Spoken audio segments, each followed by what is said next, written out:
नमस्कार, स्वागत है आपका कमोडिटी फटाफट में, जहां हम आपके एक फटाफट अंदाज में सभी सवालों के जवाब देते हैं। आपके पास अगर कोई भी सवाल हो तो आप हमें 9136934065 इस नंबर पे सिर्फ कमोडिटी से जुड़े सवाल भेजें और साथ ही अपना नाम और अपने शहर का नाम भी ज़रूर भेजें। नंबर एक बार फिर से आपको बता दें, 9136934065। अगले आधे घंटे तक आपके सभी सवालों के जवाब दिए जाएंगे। हमारे साथ 3 मेहमान होंगे जो आपके सवालों के जवाब देने वाले हैं।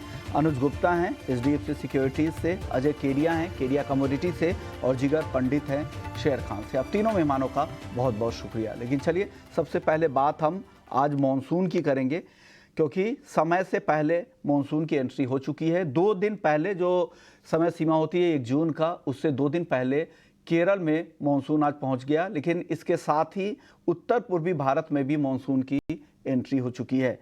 और उत्तर पूर्वी भारत की अगर बात करें तो यहाँ पर समय से 6 दिन पहले मॉनसून दस्तक दिया है। इसके अलावा लक्षद्वीप के अधिकांश हिस्से में मॉनसून पहुँच चुका है। दक्षिण और मध्य अरब सागर के भी काफ़ी हिस्से में मॉनसून की अब तक एंट्री हो चुकी है। साथ ही दक्षिण तमिलनाडु के कुछ हिस्से में भी मॉनसून आगे बढ़ चुका है और चक्रवात रेमल की वजह से मॉनसून को सपोर्ट मिल रहा है, मॉनसून में तेज़ी दिख रही है। और अभी तक की जो स्थिति ये है कि यहाँ पर मॉनसून के लिए स्थिति अनुकूल है आगे बढ़ने के लिए। हमारे साथ DS पै हैं IMD से। शुक्रिया सर, आपने वक्त निकाला। सर, आगे की रिपोर्ट क्या है? ये तो अनुमान आप लोगों ने सुबह में जारी कर दिया, अब आगे की रिपोर्ट क्या मिल रही है मॉनसून को लेकर सर? देखिए, ये 19 तारीख को अंडमान, साउथ अंडमान आने के बाद मानसून, आप जैसे बताया, साइक्लोन रिमल के कारण जल्दी नॉर्थ ईस्ट में ऑलमोस्ट 6 to 7 डेज पहले ही पहुंच गया। केरल में आज ऑनसेट हो गया, थोड़ा पार्ट्स ऑफ तमिलनाडु। अभी हमारा एक्सपेक्टेशन है कि नेक्स्ट 2-3 दिन में जो नॉर्दर्न पार्ट ऑफ केरला है, जिधर अभी आज ऑनसेट नहीं हुआ, ये पार्ट और जो तमिलनाडु, थोड़ा और पार्ट्स ऑफ तमिलनाडु और इवन कोस्टल कर्नाटका तक नेक्स्ट 2-3 दिन में पहुंचने की संभावना है। अभी ये आपका अनुमान है सर। लेकिन उत्तर भारत में अभी भी हीट वेव का कहर जारी है, क्या लग रहा है वहां पर कब से राहत मिलने की उम्मीद है?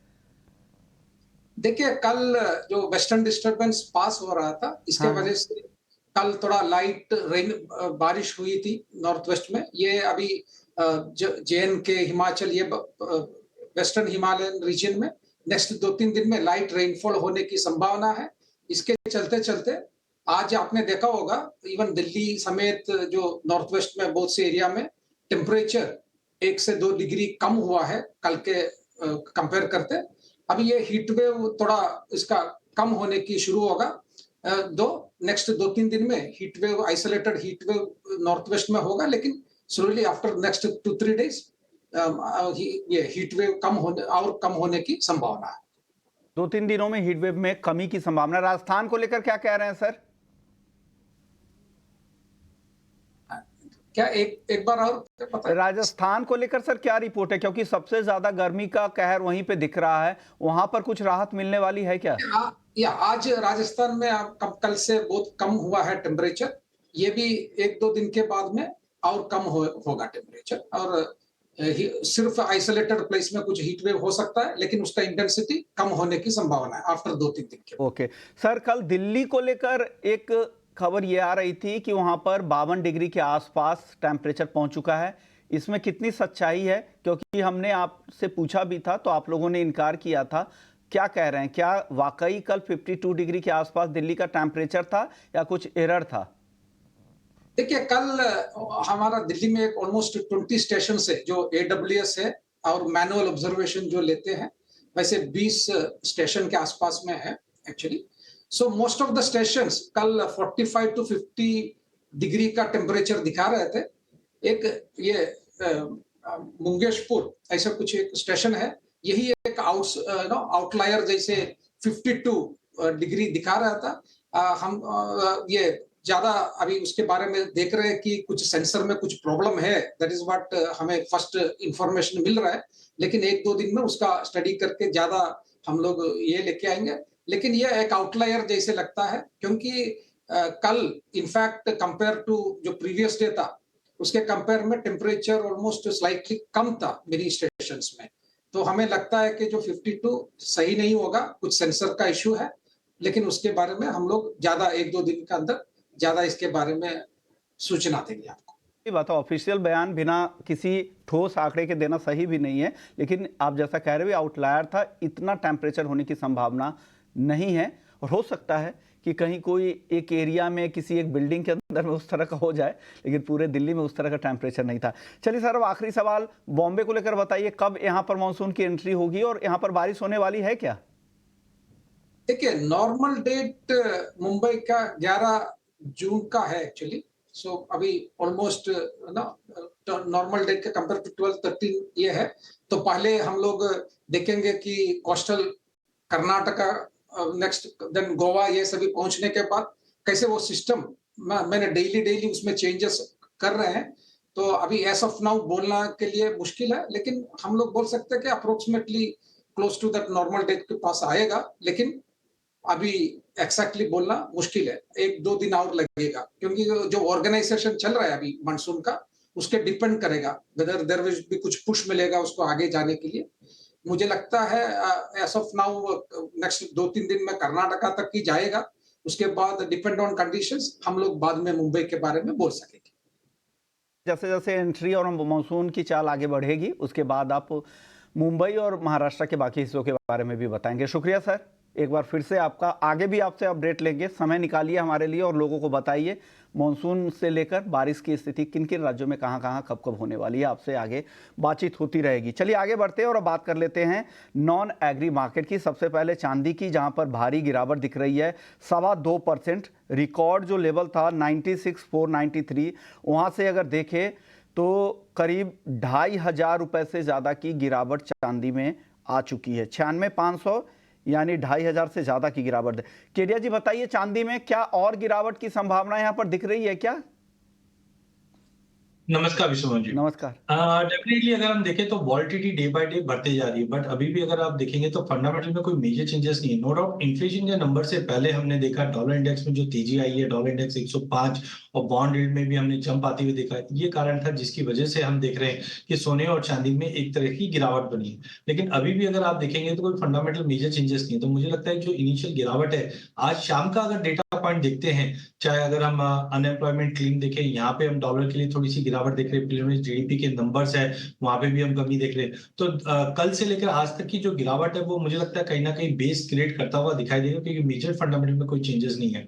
तो इतनी बड़ी गिरावट के बावजूद अगर हम देखें तो इंटरनेशनल में अभी भी $30-31 का जो सपोर्ट है चांदी की, वो अभी भी होल्ड कर रखा है। तो उसी को देखते हुए मुझे लगता है कि जो जुलाई वायदा है ये 793 तक का एक सपोर्ट लेता हुआ दिखाई देगा एंड फिर से यहाँ से मार्केट में बाउंस दिखेगा, क्योंकि जो डॉलर इंडेक्स में तेजी आई है वो शाम के डेटा पॉइंट के बाद थोड़ी कम होते हुए दिखाई देगी। आप अनुज जी क्या मानते हैं सिल्वर को लेकर? क्या लग रहा है आपको? लग रहा है कि बड़ी गिरावट और यहाँ पे बढ़ सकती है? 2,500 रुपए तो रिकॉर्ड से नीचे आ चुका है, और कितनी गिरावट के बाद अगर किसी को खरीदना है तो चांदी खरीदना चाहिए? देखिए विष्णु जी, बड़ी गिरावट तो एक्सपेक्ट नहीं कर रहा हूँ। एक प्रॉफिट बुकिंग जो है वो हम देख रहे हैं, हमने कल भी देखा और आज भी हम देख रहे हैं प्रॉफिट बुकिंग है।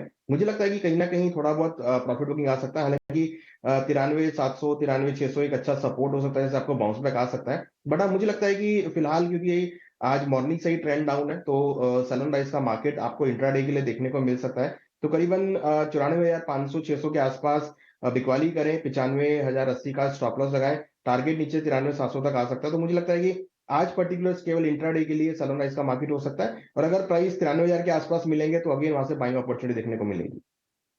जी जिगर जी, आप बताइए गोल्ड और सिल्वर पर आपकी राय क्या बन रही है? आज की गिरावट में क्या सलाह दे रहे हैं आप? इन्वेस्टर्स को क्या सलाह है और ट्रेडर्स के लिए क्या सलाह है? नमस्ते विश्वमोहन जी। नमस्ते। सबसे पहले तो भाई साहब ने जो बोला 11 जून तक बॉम्बे में बारिश की संभावना है, तो आशा रखते हैं कि काउंटडाउन शुरू करें, नेक्स्ट 10 दिन में बारिश हो।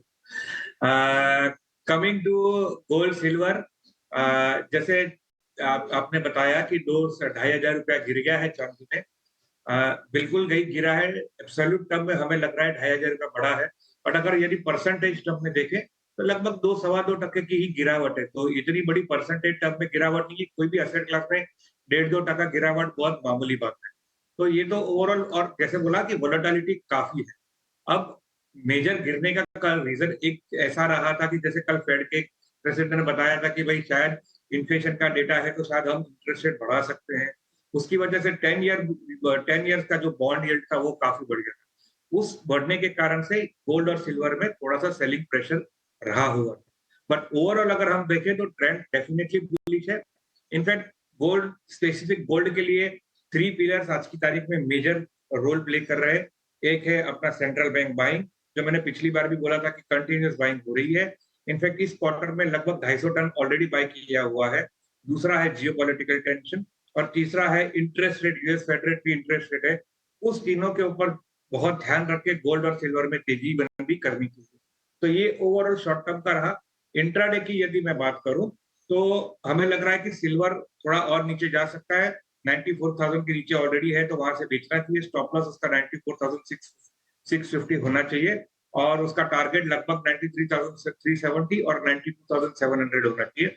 और इसी प्रकार गोल्ड में हमें लग रहा है एक बार और बेचना चाहिए 71,850 900 के आजू बाजू। स्टॉप लॉस उसका 72,350 और टारगेट उसका 71,100। थोड़ा अग्रेसिव टारगेट है बट हमें लग रहा है इस वोलेटिलिटी में डेफिनेटली आ सकता है। और एक बात मैं इसमें ऐड करना चाहूंगा, एक बहुत इंपॉर्टेंट, जो सीएफटीसी का जो कॉमेक्स ने जो सीएफटीसी का डेटा है उसमें देखा गया है कि उसकी जो long building, net long building जो ओपन पोजीशन ऑप्शंस में बिल्डिंग हुई है वो पिछले 4 साल में सबसे हाईएस्ट। तो वो कहीं लग रहा है कि ओवरऑल सपोर्ट ले रहा है मार्केट को और आने वाले में buy on dips for medium to long term definitely करना चाहिए।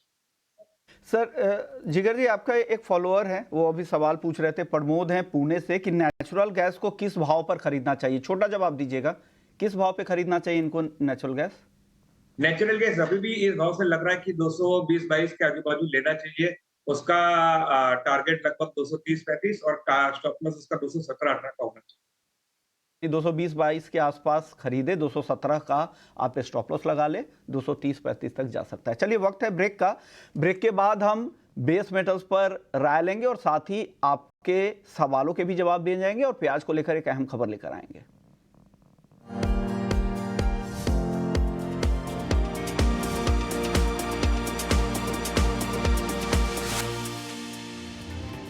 ब्रेक के बाद आपका स्वागत है और अब बात कर लेते हैं बेस मेटल्स की, जहां पर आज काफ़ी गिरावट दिख रही है। 3% तक दाम बेस मेटल्स के गिर गए हैं। कॉपर को देखिए 875 रुपए तक फिसल चुका है, 3.5% की गिरावट है, 872 के आसपास। एल्युमिनियम 2.5% से ज़्यादा नीचे है, 243। जिंक और लेड में भी 2% के आसपास की गिरावट है। केडिया जी, मेटल्स में क्या करना चाहिए? कोई टॉपिक है आज के लिए? देखिए, आज हमने पूरे ही, जैसे डॉलर इंडेक्स में जो तेजी है उसी का एक इम्पैक्ट हमने देखा कि पूरे बुलियन में, बेस मेटल में, सभी में हमने आते हुए देखा है। फंडामेंटल में कोई मेजर चेंजेस नहीं है जिसकी वजह से हम बोल सके कि बहुत ही बड़ा सेल ऑफ कंटिन्यू रहेगा। मुझे लगता है कि ये कल का, आज और कल के जो डेटा पॉइंट आएंगे जीडीपी के और इन्फ्लेशन के, उसके बाद मार्केट अपने आप को समझता हुआ दिखाई देगा। आज इंट्राडे के लिहाज से मुझे लगता है कि कॉपर में जो दबाव है वो थोड़ा और बढ़ सकता है, तो 880 के बाउंस पे बेच के चलिए। 872 से 870 का टारगेट रहेगा। वहीं जिंक के अंदर भी हमने देखा कि प्राइजेस बार बार में 275 के नीचे होल्ड कर रहा है, तो 273 तक बेच के चलिए। 270 से 265 तक का एक पुल बैक देखने मिल सकता है। बट ध्यान रखिए, जो भी आप बेस मेटल में शॉर्ट पोजीशन बना रहे हैं, ये बिल्कुल इंट्राडे के लिए है। कल ऑनवर्ड्स या नेक्स्ट वीक ऑनवर्ड्स वापस हम पूरे बेस मेटल पैक के अंदर एक अच्छा बाउंस देखेंगे, जिस ढंग से चाइना ने 1 ट्रिलियन युआन का प्रॉपर्टी मार्केट में जो इन्फ्यूजन किया है, इसकी वजह से पूरे ही बेस मेटल को एक कहीं ना कहीं सपोर्ट मिलता हुआ दिखाई देगा आगे जाके। दर्शक है कृष्ण है दिल्ली से, कॉपर की चाल आगे क्या रहेगी? कॉपर पर क्या सलाह देंगे अनुज जी इनको? देखिए, इंट्राडे स्ट्रेटेजी है। मुझे लगता है कि जैसा कि मॉर्निंग से ही एक करेक्शन है, तो आज एक प्रॉफिट बुकिंग देखने को मिल सकते हैं। हालांकि लॉन्ग टर्म ट्रेंड अभी भी इसका पॉजिटिव है, बट जिस तरीके से 900 का एक सपोर्ट था उसको ब्रेक करके नीचे ट्रेड कर रहा है, तो मुझे लगता है कि कुछ और गिरावट यहाँ पे आ सकती है। तो यहाँ पे बिकवाली की सलाह रहेगी, करीबन 882 के आसपास बिकवाली करें। 887 का स्टॉप लॉस लगाए, टारगेट 872 873 तक देखा जा सकता है। 870 एक काफी स्ट्रॉन्ग सपोर्ट है, जहां पर मुझे लगता है कि एक बाइंग एक्यूमुलेट हो सकती है। तो फिलहाल अगर किसी को इंट्रा ट्रेड लेना है तो बिकवाली का ट्रेड देख सकते हैं, और अगर 870 865 के आसपास मिले तो वहां पर अगेन एक्यूमुलेशन हो सकता है। तो कहीं ना कहीं देखें तो 900 के बाद हमने एक सेलिंग प्रेशर आते हुए देखा है, तो इंट्राडे के लिए बिकवाली का ट्रेड सस्टेट रहेगा। बिकवाली, लेकिन वापस से जब 870 के आसपास का लेवल दिखे तो आप वहां पर खरीदारी के बारे में भी सोच सकते हैं। अगले दर्शक है अमित हैं नासिक से, नेचुरल गैस मिनी की ट्रेडिंग स्ट्रेटजी जानना चाह रहे हैं। केडिया जी, नेचुरल गैस मिनी की ट्रेडिंग स्ट्रेटजी इनको बता दीजिए अमित जी को। देखिए नेचुरल गैस में हमने देखा कि 2 तारीख तक का जो वेदर है वो कहीं ना कहीं हमने देखा कि वार्मर वेदर कम हुआ है, जिसकी वजह से प्राइसेस में थोड़ा प्रॉफिट बुकिंग आया था। बट 2 जून से लेकर 9 जून के बीच में देखें तो वापस हम देख रहे हैं कि हिट बढ़ेगी यूएस में, जिसकी वजह से डिमांड में इंप्रूवमेंट है। साथ में आज का इन्वेंट्री डेटा भी काफी सपोर्टिव रहना है, तो मुझे लगता है कि जून वायदे के अंदर 218 का लेवल बढ़िया रहेगा लेने के लिए, 212 के स्टॉप लॉस से 228 तक का लेवल हम देख पाएंगे। वहीं अगर हम ऑप्शन की भी बात करें तो ऑप्शन में मुझे लगता है कि 220 का अगर हम कॉल लेके चलते हैं 12 रुपए में 7 के स्टॉप लॉस से, तो इसमें भी हम 20-22 तक का जंप देख पाएंगे। तो कुल मिला के बाय ऑन ड्रॉप की रणनीति नेचुरल गैस में बनाई जा सकती है। चलिए अब एक अहम खबर का रुख कर लेते हैं, वो है प्याज को लेकर। बंगलुरु के ये गुलाबी प्याज के लिए एक्सपोर्ट में राहत दी गई है। 40% का जो एक्सपोर्ट ड्यूटी प्याज पर लगता है, जो एमईपी के ऊपर, मिनिमम एक्सपोर्ट प्राइस के ऊपर, उसमें राहत दी गई है। एचएस कोड 070311111 के लिए कस्टम ड्यूटी से ये राहत दी गई है। हमारे साथ बातचीत करने के लिए जयदत्त होलकर साहब हैं, डायरेक्टर है वाशी एपीएमसी महाराष्ट्र से। जयदत्त होलकर सर, क्या हो रहा है प्याज में? क्या आप लोगों को बाकी जगहों के प्याज के लिए राहत नहीं दी गई, सिर्फ उसी एक खास किस्म के प्याज के लिए राहत है? 8 दिसंबर को बैन लगा दिया गया था और 31 मार्च तक बैन रहेगा ऐसा कहा गया था, लेकिन बाद में वही कंटिन्यू कर दिया गया। बाद में उन्होंने एक्सपोर्ट ओपन किया, लेकिन उस पर $550 एमईपी लगा दिया और 40% उस पर ड्यूटी लगा दिया। लेकिन अभी कल अगर आज की अगर बात करेंगे, बेंगलोर रोज का जो प्याज अभी आने वाला है उसको उन्होंने 40% जो ड्यूटी है उस पर से वो हटाई गई है। पूरा वो प्याज वो सिर्फ एमईपी के इस पे निर्यात हो सकता है। तो इसलिए महाराष्ट्र में थोड़ा सा किसानों में नाराजगी है कि वहां पे प्याज को अगर जाने देते और महाराष्ट्र का प्याज रोका जाता है, तो इसलिए उसको किसानों को थोड़ा गलत लग रहा है, क्योंकि रेट भी बहुत डाउन चल रहा है यहाँ पे प्याज का। पिछले 8 दिन पहले गुजरात का भी 2000 मेट्रिक टन को परमिशन दिया गया, अभी कर्नाटक के प्याज को दिया गया, तो महाराष्ट्र का प्याज क्यों जाने नहीं दे रहा है, ये सब पूछ रहे हैं अभी। बिल्कुल सही बात है, हर किसानों की डिमांड है, इतनी मेहनत से खेती करते हैं। सर भाव क्या चल रहा है अभी मंडियों में प्याज का? देखिए अभी अगर लासलगांव मंडी की अगर बात करेंगे तो 10 से 15 रुपए किलो का रेट यहाँ पे चल रहा है, 15 रुपए किलो तक थोक में। और ओके, रिटेल में हालांकि 30 से 40 के बीच में रिटेल में हालांकि भाव अभी भी। आपको लगता है कि अगर एक्सपोर्ट में इस तरह की राहत दी जाए, एक्सपोर्ट ड्यूटी से राहत दी जाए, सिर्फ एमईपी रखा जाए $550 प्रति टन का, उससे काम हो जाएगा?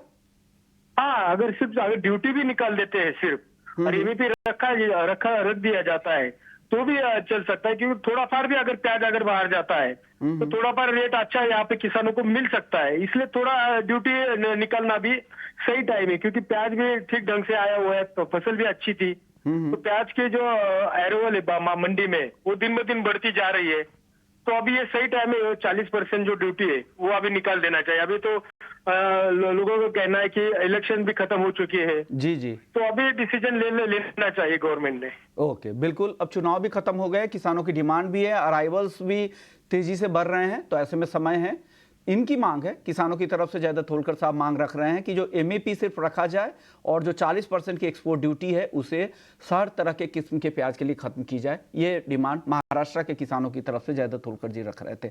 चलिए हल्दी की बात करते हैं, छोटा जवाब दीजिएगा केडिया जी। आज 6% के लोअर सर्किट में क्या लग रहा है?